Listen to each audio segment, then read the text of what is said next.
Now I will tell you a story from the life of one doctor. I used to work night shifts at St. Emery's Hospital, the kind of place that looks haunted even in daylight. Rust-colored brick, iron-framed windows, and this sickly green paint on the walls that seemed like it hadn't been updated since the 70s. You could practically hear the echo of old screams in the vents. I was a surgical tech, mostly setting up instruments, prepping rooms, helping scrub in. We weren't a big hospital, so we got all kinds. Car crashes, domestic violence, DIY disasters. We even had a patient once who tried to remove his own appendix with a steak knife. But this story isn't about them. It's about Dr. Adrian Weller. To everyone else, he was a miracle man. Tall, lean, always calm, even in blood-soaked chaos. People called him the closer, because if he was on your case, you almost always made it out of the OR alive. But then, things started to shift. It began with whispers. Literally. There was this hallway, right before the OR, that we called the Whisper Room. No idea who started the name. Maybe it was because the acoustics made even a pin drop sound like a conversation. Or maybe it was because of what people thought they heard in there. Nurses said they'd hear their names spoken when no one was around. A few times I heard something too, like soft murmuring behind the walls. Could have been pipes. Could have been lack of sleep. But then I heard him. Dr. Weller. Talking to someone. Except, he was alone. And what he said froze my blood. No, not this one. Too clean. I need a bleeder. He was standing in the whisper room, back to me, staring at the surgery schedule on the clipboard. His voice wasn't panicked. It was clinical. Like he was shopping. He turned and saw me. Didn't flinch. Just smiled that tight-lipped, lizard grin of his. You're early, he said. Let's get prepped. The first time I knew something was wrong was with a kid named Marcus. 17. Came in with a ruptured spleen from a dirt bike crash. He was banged up, but nothing we hadn't handled 100 times before. Stable vitals. Conscious when he arrived. Hell, he even joked with the paramedics on the way in. Dr. Weller reviewed his chart, nodded, and scrubbed in. The thing about trauma surgery is, it's fast. Precision under pressure. But Weller was always too smooth. He moved like he was cutting steak, not saving lives. Almost, enjoying the way the scalpel slipped through skin. I assisted during that surgery. I handed him the tools. I suctioned blood. I watched his hands. And I swear to God, he nicked the hepatic artery. That's nowhere near the spleen. We weren't even close to that section yet. Bleeder, he said calmly. Clamp. I froze. That artery isn't something you just accidentally hit. It's deep. Protected. You'd have to go looking for it. He looked at me, eyes sharp behind his mask. Clamp? No. I did it. Of course I did. What else could I do? But Marcus flatlined 12 minutes later. Bled out. Weller tried CPR. Called the code. Did everything by the book, but it felt performative. Like a magician bowing after a trick. Afterward, in the locker room, I couldn't stop shaking. That kid was supposed to make it. I went to file the post-op notes like always, but something about Marcus's chart bugged me. His vitals were listed as unstable when he was wheeled in. That wasn't true. I saw the intake report. He was stable. Awake. Someone had altered it. I printed both versions and slid them into my bag. Didn't say a word. Not yet. But that night, I dreamt about Marcus. Only it wasn't really a dream. I was in the OR again. Blood everywhere. Weller holding his scalpel, except he was whispering under his breath. Something in a language I didn't understand. Marcus was lying on the table, chest open. His eyes were open too, looking right at me. And then he mouthed 3 words. You helped him. I didn't sleep much after that night. Kept thinking about Marcus's eyes in that dream, wide, accusing, almost glowing under the harsh OR lights. You ever have one of those dreams that feels like it didn't come from you? Like it got put there? Yeah. The next day, I came in early, hours before my shift. Pulled every post-op chart Weller had touched in the last 6 months. Had to get them out of the system before they rotated into archive. I found 4 other cases that didn't add up. All listed as high-risk surgeries. But when I cross-referenced the intake records, vitals, symptoms, even ambulance reports, they didn't match. Not even close. One patient was marked as having multiple aneurysms. Reality? Broken leg. Another had severe internal bleeding. Actual report, dehydration and nausea. They all died in surgery. All under Weller's hands. And here's the kicker, each one had a long, clean incision down the middle of the torso, whether that kind of cut made sense or not. Even the broken leg patient. Like he was following a ritual instead of a medical necessity. I started calling him the scar collector, in my head. I was still sitting there with those files, nauseous, when Marla from pathology walked by. She paused, saw the stack. You reviewing his stats too? I tried to play dumb. Whose? She lowered her voice. Weller. Heard they're considering him for chief surgeon. Whole hospital board's obsessed with him. I forced a smile. Yeah. He's good at what he does. Marla just nodded. He's got hands like a pianist. You ever notice? Always moving his fingers. Even when he's not doing anything. That stopped me cold. Because she was right. He did do that. Rubbed his thumb against each fingertip, one after the other, like he was feeling something no one else could. That night I stayed late. And I saw him again, in the whisper room. No patient. No surgery. Just Weller, standing in the dark, whispering to himself. Moving his hands like he was playing a piano made of veins and bone. And this time, I heard what he said. Low. Repetitive. Like a prayer made of scalpels. The first cut opens the gate. The second cut keeps it fed. After that night in the whisper room, I started carrying a pocket recorder. One of those tiny digital things. Not because I thought anyone would believe me, but because I needed proof I wasn't losing my mind. The next time I saw Weller alone, I hit record. He was standing by the scrub station, not prepping for anything. Just staring at his own reflection in the mirror, like he was waiting for something to move behind it. I stayed quiet in the hallway, out of view. He didn't say anything this time. But his hands, they were twitching like crazy. Like he was playing an invisible harp strung with nerves. After a minute he said low and clear, "4's not enough." Then turned and walked away. I listened to the recording later. Wanted to make sure I hadn't imagined it. There was silence.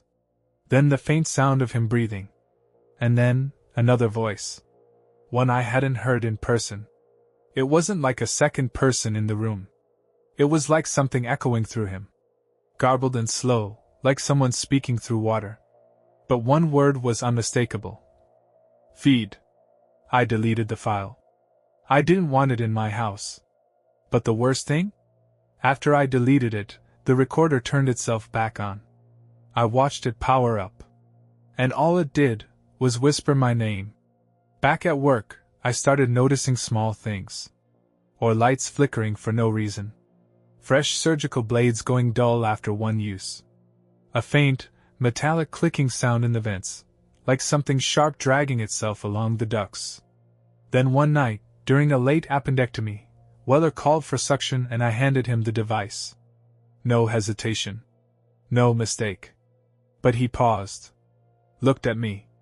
And said, "You should watch your hands. You're getting clumsy." It wasn't a scolding. It was a threat. A week later, another patient died on his table. This one was different though. This time, I saw what he pulled out of the body. Not an organ. Not a tumor. It looked like a mass of tissue, curled and blackened, wrapped in old surgical thread. Like something that wasn't supposed to be there. Like something he'd put in someone else a long time ago. And when he held it in the light, it moved. I started feeling it in my bones, like I wasn't alone even when I was. It wasn't paranoia. It was presence. You ever walk into a room and just know someone's staring at you? That low-level hum behind your eyes? That was every hallway. Every elevator ride. Every time I turned my back to an empty corridor. Weller stopped talking to me unless we were in surgery. No small talk. No. Good morning. Just scalpel, clamp, suction, always that same cool tone. But he was watching. I'd feel his eyes before I saw them. Over his glasses, through those heavy or shields, even in passing reflections. Once, in the staff break room, I caught him staring at me through the glass door of the microwave. Just standing in the hallway, not blinking.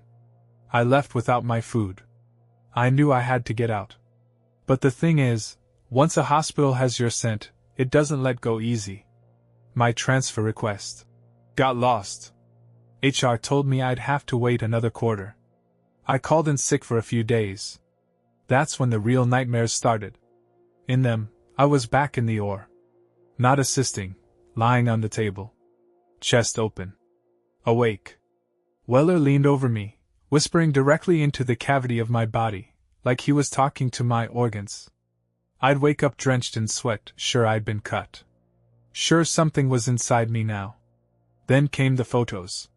No envelope. No return address. Just a stack of black and white photos shoved into my locker. They were OR shots. Overhead angles, like from the observation bay, but there's no camera up there. Not anymore. And in each one, Weller was standing perfectly still. Not operating. Not looking at the patient. Looking straight up at the camera. Right at the lens. Like he knew someone was watching. In one of them, his hand was resting on the patient's heart. The patient was wide awake. Eyes open. Screaming. But the photo was silent. And in the corner of every photo, a symbol. Drawn in blood. The same symbol. A circle with a jagged line running straight through it. I started calling it the second cut. I don't know why. But it was showing up in more places than just the photos. The next time I looked under my scrubs, I found it etched into my skin. Right over my sternum. Thin. Precise. Like it had been made during surgery. After I found that mark on my chest, I did something I hadn't done in years. I prayed. Not to God. Not really. Just to anything that might listen. Because whatever was happening, it wasn't just Weller anymore. It was bigger. Older. Hungrier. I decided to go to the one person I still trusted, Marla, the pathologist. She'd been at St. Emery's longer than most. Smart. No nonsense. The kind of woman who carried peppermint gum and surgical scissors in the same pocket. I found her in the morgue, elbows deep in a routine autopsy. She didn't look up when I walked in. "You ever get the feeling," I said, trying to sound casual, "that Weller's not who he says he is?" She paused. Wiped her hands. Pulled off her gloves. Then she turned around, and I swear her face drained of color. "You too?" she whispered. We went into the cooler to talk. Among the dead. The only place we knew he wouldn't follow. Marla told me she'd started noticing inconsistencies over a year ago. Missing tissues. Organs rearranged post-op. Things removed that weren't listed in reports. And there was one patient, she said, who came in with blunt force trauma, but during the autopsy, she found a second heart inside the chest cavity. Smaller. Dried out. Like it had been there for years. She tried to file a formal complaint. The next day, her lab was shut down for renovations. Records lost. Case closed. She leaned in close and said something I'll never forget. "He doesn't kill people. He prepares them." I asked what the hell that meant. She pulled back the collar of her scrubs. Right below her collarbone was the same symbol I'd found on myself, the second cut. Only hers looked older. Healed over. Scarred. "I used to assist him," she said. "Back when he first got here. One night I passed out in the OR. Came to hours later. He said I'd had a seizure. But I knew." Her voice broke. I knew he opened me. I asked why she didn't run. She looked at the walls. At the vents. Because he'd find me, she said. And because whatever he's feeding lives here. In the walls. In the air. You can feel it, can't you? I nodded. Then she handed me something wrapped in gauze. Heavy. Cold. It was a bone saw, old, not hospital issue. Looked hand-forged. The handle was stained. Marla said only one thing before I left. When it comes, don't let it take the second cut. The night it started bleeding, I wasn't even on shift. I'd taken a few days off, claimed a family emergency, just needed time to think, to figure out if I was really going to run, or if I was going to do something. I still had Marla's saw. I kept it wrapped in an old towel in my backpack, like some medieval relic I didn't know how to use. I got the call around 2:17 a.m. It was Erica, a nurse I barely knew, sobbing into the phone. Her words were clipped, panicked. You need to come now. Something's wrong with the walls. I asked what the hell that meant, but she just repeated herself. The walls. The walls. The walls. When I pulled into the parking lot, the hospital didn't look different. Still the same lifeless brick. Still the same flickering lights above the ER entrance. But as soon as I stepped inside, I smelled it. Copper. Like 1,000 open wounds. There was a trail across the floor, dark red, shiny, fresh. I followed it, against every instinct screaming at me not to. It led to the east wing, the surgical block. The place was deserted. No nurses. No patients. That's when I saw the first one. A nurse, slumped against the wall, eyes wide open, mouth agape, but no visible wounds. She wasn't bleeding. She looked drained. Like something had sucked the life straight through her skin. And behind her, the wall. The goddamn wall was bleeding. A long horizontal crack in the plaster, right at chest level, seeping blood as if the building itself had been cut. And the blood wasn't dripping, it was pulsing in rhythm, like a vein. I turned and saw Weller at the far end of the hall. No mask. No scrubs. Just standing barefoot in the surgical corridor, his hands and forearms soaked in blood, hanging loose at his sides. He smiled at me. That same tight, reptilian smile. And said, "She's waking up." Before I could move, the lights flickered, and I heard screaming, not from a throat, but from inside the vents. The metal grates along the walls began to shake. Not from air pressure. From something crawling inside them. Dozens of limbs. Claws or tools or maybe both. Something with surgical precision and hunger. I ran. I didn't look back. Not until I reached the elevator. The doors opened on their own. Inside wasn't the elevator shaft. It was the OR. Lit.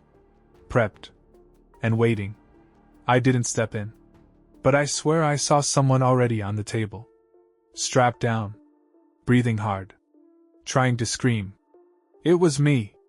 I didn't sleep after that night. I went home, locked every door, shoved a chair under the knob like some kid afraid of the boogeyman. But it didn't help. Not when the real monster wasn't outside. It was inside me. The next morning, I woke up with blood under my fingernails. I hadn't gone back to the hospital. Hadn't touched anything. But there it was. Sticky. Fresh. That was the moment I knew I wasn't safe anywhere. So I made a choice. I went back. Armed with Marla's saw, duct tape, and a headlamp, I took the service elevator down to the sub-basement. It was sealed off officially, flood damage, they claimed, but I'd heard stories about what used to be down there. Old surgical theaters. War-era experimental labs. Forgotten wings. The air changed the second the doors opened. Heavier. Wet. I had to push through hanging sheets of plastic, like flesh-colored curtains, until I reached a door with no handle. Just a bloody handprint. Fresh. The symbol was there, too. The second cut. I pushed it open. Inside was what I can only describe as a cathedral of the body. Tables. Hooks. Surgical trays lining the walls like altars. And in the center, her. She wasn't human. Or maybe she was, once. Whatever Weller was feeding, whatever he was preparing people for, it lived here now. Wrapped in 4 lines stitched to the walls by pulsing cords of tendon. You couldn't look at her long without feeling something behind your own ribs move, like it wanted out. Her face was a mess of gauze and metal, like a surgical mask melted into skin. But I saw her eyes. They were made of mirrors. And I saw myself in them, dozens of versions of me. All screaming. All cut open. Then I saw Weller. He stepped into the room like he was arriving at church. Calm. Reverent. I told you, he said. She's waking up. I raised the saw. He didn't flinch. She chose you. You should be proud. I charged. It wasn't brave. It was instinct. Rage. Fear. I swung the saw at his neck, but he caught my wrist mid-swing. His hand was cold. Dead fish cold. And he leaned in close, forehead almost touching mine. She's still hungry. Then I felt it. A cut, right along my spine. But Weller's hands hadn't moved. It was her. Something in the walls. In the vents. In the air. Slicing me open from the inside out. I should have died down there. Whatever she did, whatever that cut was, it didn't bleed. It burned. Like something had been etched into my spine with hot wire. I collapsed, convulsing, and Weller just stood over me like a surgeon watching a new procedure take root. You'll feel it for the rest of your life, he said. If it's short, consider that mercy. He left me there. I think he expected me to die. Or transform. Or maybe just wait until she was ready to open me again. But I crawled. Clawed my way through those flesh-colored sheets, past the makeshift altars and blood-caked walls. I made it back to the sub-basement stairwell and somehow, I got out.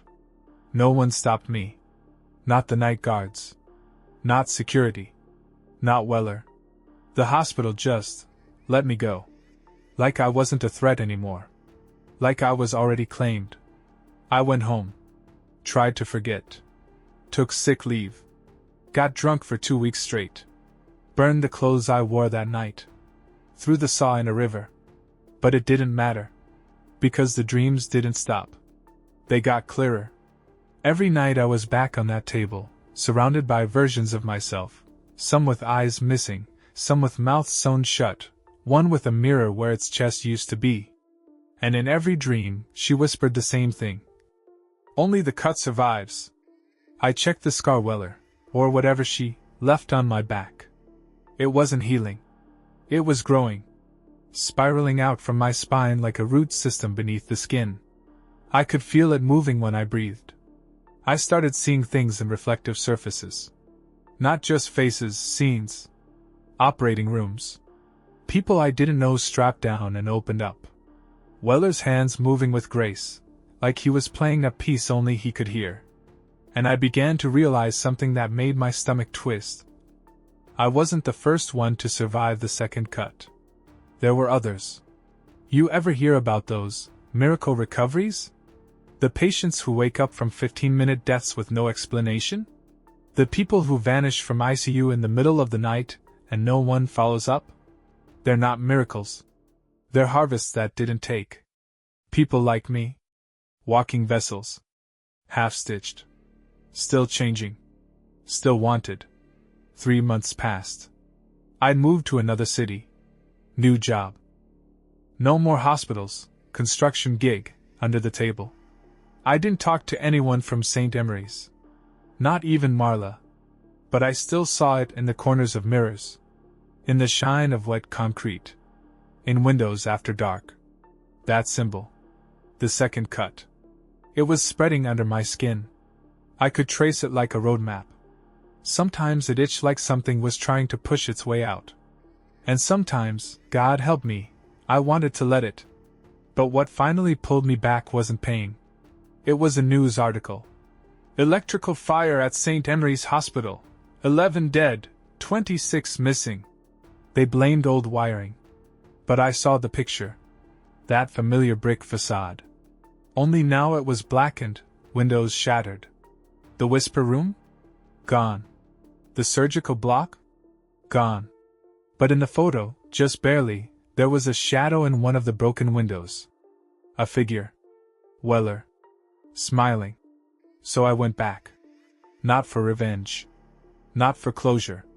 I didn't even know why, really. Maybe I needed to see if the place was dead.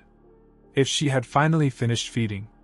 I snuck in through the east wing, past the caution tape, through charred hallways and melted tiles. The smell of ash and antiseptic still lingered. Like the place had bled itself dry. I made it to the ore. Or what was left of it. The walls were scorched, peeling.